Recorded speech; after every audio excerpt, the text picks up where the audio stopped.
Let's talk about 1 Thessalonians 1, 9 and 10, because this talks about a word that's a theological word called imminency. And we're going to define that word, but listen to just straight English here. Paul says to these Christians at Thessalonica in Thessalonians 1, 9 and 10, folks, you turn to God from idols to serve the living and true God and to wait for his Son from heaven, whom he raised from the dead, even Jesus, which delivers us from the wrath to come. A lot of us that are Christians, we're in the same boat as these Thessalonica people. The fact is, we're waiting for Jesus to come back. What is the significance, Mark, of these words? Well, the word wait there is in the present tense in Greek, which means we're to always be waiting. It's something we're always waiting for. In other words, it can happen at any moment of time. And also the word, you could translate it even there, to wait up. We're waiting up for him. The idea that can happen at any moment, like you're waiting for a loved one to get back from a long trip and they're coming late at night and you're waiting up for them to come. So it expresses this idea that the coming of Jesus can happen at any moment of time. Right. And that's what we call imminency. Right. There's a distinction, of course, between the second coming and the rapture here, because the rapture is a signless event. Nothing has to take place before it occurs, whereas the second coming is preceded by 7 years of signs.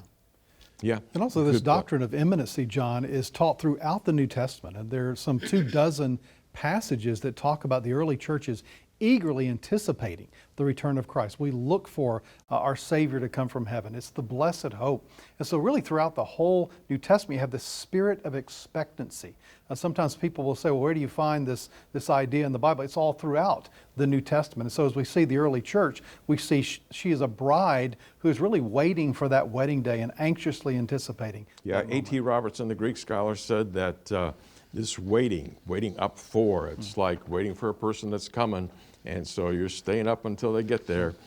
This gives it the idea of continuous action, of waiting for someone to keep on waiting for. We as Christians, we need to realize Jesus could come right now. When we're sleeping at night, he could come then. Anytime during our day, we can expect that Jesus could surprise us and he could come right then. And it has an impact on how we live. It's not only hope, but the fact is, if you expect Jesus to come back at any moment, you don't want to be doing sin when he shows. And it's another distinction between the second coming and the rapture. The second coming, according to Christ and the book of Revelation, is preceded by many signs that lead up to that time. But the rapture is a signless event. There are no signs leading up to the rapture. That's exactly right. And the word we use the word imminent. We need to be clear. The word imminent doesn't necessarily mean immediate. Right. It means it can happen at any moment. It could be immediate, it could be soon, or it could be some years from now. So it simply means that there's nothing that has to happen before the rapture can take place. So it's an event that can happen at any moment of time.